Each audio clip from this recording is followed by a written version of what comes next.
Muzaffarnagar corona काल के दौरान चंद्रशेखर आजाद पर दर्ज हुए मुकदमे की तारीख पर मुजफ्फरनगर एमपी एमएलए कोर्ट में पेश होने पहुंचे आजाद समाज पार्टी की अध्यक्ष और नगीना सांसद चंद्रशेखर आजाद ने कोर्ट में पेश होकर जमानत कराई।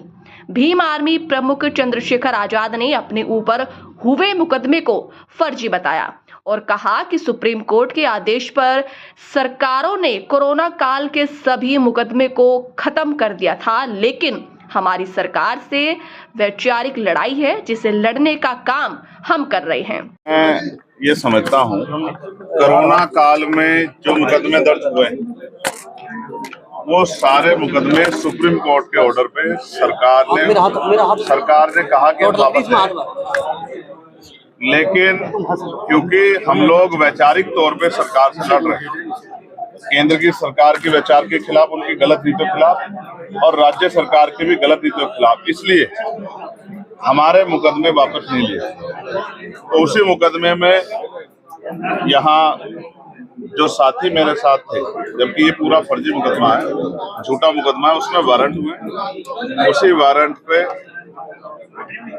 उसको रिकॉल कराने के लिए यहाँ आज आपके बीच आज दिल्ली के जंतर मंतर पे जमीयत उलेमा हिंद और जो मुस्लिम पर्सनल लॉ बोर्ड के आह्वान पर एक बड़ा प्रदर्शन चल रहा है, वक्त बिल को लेकर क्या कहेंगे इसको लेकर? अगर मैं यहाँ आज मेरी तारीख ना होती तो अभी उनके बीच में होता। जब यहाँ से जाऊंगा तो उनके धरने में शामिल होकर अपनी सहमति और अपना समर्थन उनको दूंगा, क्योंकि जिसके हक पर डाका पड़ेगा वो अपनी लड़ाई लड़ने का काम करेगा।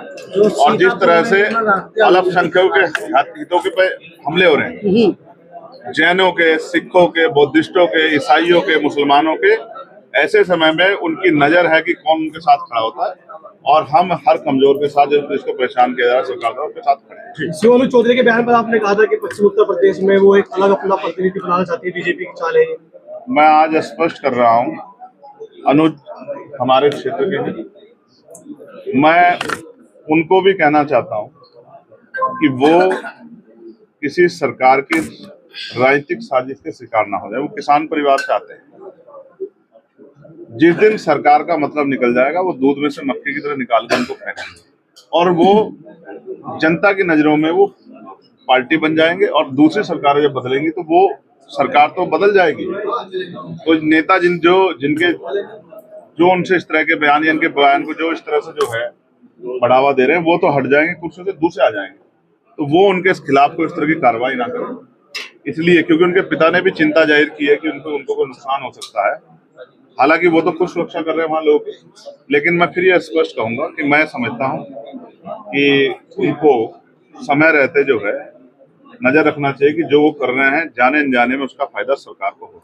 आपने सदन में कहा है कि ईद को लेकर के सरकार और धर्म के आयोजनों के लिए पैसा खर्च करती है, ईद आ रही है, हम देखेंगे कितना। बहुत अच्छी बात, बहुत अच्छा सवाल आपने रखा। ये देश धर्मनिरपेक्ष राष्ट्र है, यहाँ सभी धर्मों का सम्मान होता है, और भारतीय जनता पार्टी का नारा है सबका साथ सबका विकास। तो जिस तरह से अब ईद का त्योहार आ रहा है, अभी सदगुरु रविदास महाराज जी की जयंती की, उस पर तो कोई मदद नहीं की, उस पर तो छुट्टी भी घोषित जो है मेरे लड़ने के बाद रात में की 6-6:30 बजे। तो उसमें तो कोई मदद, उस तरह कोई सहयोग जो है उसको बढ़ावा देने के लिए नहीं किया। तो मैंने मांग की है कि ईद पे हम देखेंगे कि सरकार जो है इतने बड़े समाज के धार्मिक आस्था के पर्व पे क्या जो है बजट देगी। उसके बाद क्रिश्चियंस के त्योहार आएंगे, जैन समाज के त्योहार आएंगे, सिख समाज के त्योहार आएंगे, जो त्योहार आएंगे हम ध्यान रखेंगे कि बजट का कितना पैसा किस त्योहार में खर्च हो रहा है, क्या यहाँ सभी धर्मों का सम्मान हो रहा है, नहीं हो रहा है। मैं मुजफ्फरनगर के लिए एक बात कह दूं कि बुढ़ाना में एक घटना हुई थी, आपको याद है, और आज मुझे जानकारी मिली, सैकड़ों लोग आए हुए कि साहब हमारे ऊपर मुकदमे वापस लेने का पुलिस दबाव बना रही है।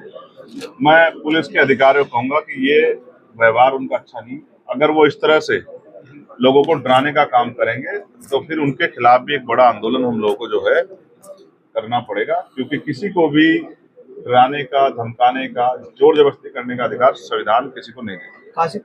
राम जी के जन्म दिवस पर बहन जी ने मांग की जाति जनगणना हो, नहीं होनी चाहिए जातिगत जनगणना, और मैं तो माननीय काशीराम साहब को भारत रत्न दिया जाए, क्योंकि वो रहबरों के सबसे बड़े नेताओं में से एक है।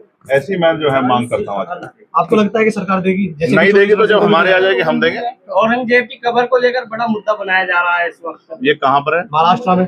तो आप तो यहाँ उत्तर प्रदेश की न्यूज कवर कर रहे हो। अब जब महाराष्ट्र जाऊंगा तो उनका जवाब दे चंद्रशेखर जी, गन्ने पर इस बार मूल्य नहीं बढ़ा, लेकिन और मैंने अभी आपके पार्लियामेंट में उठाया, आपको पता नहीं पता है, मैंने बिजली का बिल माफ किया जाए, खाद जो है उस पे जो है सब्सिडी और बढ़ाई जाए, यूरिया में उसमें जो यूरिया का वितरण है उसमें पारदर्शिता हो, सबको मिले, और गन्ने के मूल्य में वृद्धि और 14 दिन के अंदर मिले, और किसानों को जो है जो 6,000 रुपए सम्मान निधि मिलती है उसको बढ़ा के 24,000 रुपए के, ये मैंने मांग उठाई है। 2027 की किस तरह की तैयारी चल रही है? तो अभी जिला पंचायत देख लेना, उससे आपको पता लग जाएगा। आखिरी सवाल है, बीजेपी के एक विधायक ने कहा है कि मुसलमानों के लिए इलाज के लिए अलग बोर्ड बना दो। जयंत चौधरी ने उसका विरोध करके कहा है कि मोहतरमा इलाज की जरूरत है। अब आप देख लो, जो लोग सरकार में शामिल है वो भी गलत चीजों को स्वीकार नहीं कर रहे, तो मेरे जैसा संविधान को मानने वाला व्यक्ति तो यही कहेगा कि ये सरकार में बैठे लोग जिस तरह का प्रयोग कर रहे हैं, मुख्यमंत्री को संज्ञान लेना चाहिए कि उनकी सरकार, उनकी प्रदेश की सरकार प्रदेश को किस ओर ले जाना चाहती है। ऐसे सारे अधिकार, सारे हत्या कर दी गई है, उसके बारे में आपको क्या लगता है? और अगर आपको याद हो, उस पत्रकार की मांग उसकी आवाज मैंने पार्लियामेंट में भी और एक्ट के माध्यम से भी उठाई, और मैं आपके माध्यम से कह रहा हूँ कि सरकार को पत्रकारों की सुरक्षा सुनिश्चित करनी चाहिए, और उनको भी, वकीलों को भी और इनको भी जो है कानून बना के इसका लाभ देना चाहिए कि वो जिस धर्म को निभा रहे हैं बाद में उनके रिटायरमेंट के बाद उनका ख्याल रखें। जयंत चौधरी को चाहेंगे 27 के विधानसभा चुनाव में? जब जैन जी इस पर बात करेंगे तब आपको बताऊंगा। धन्यवाद।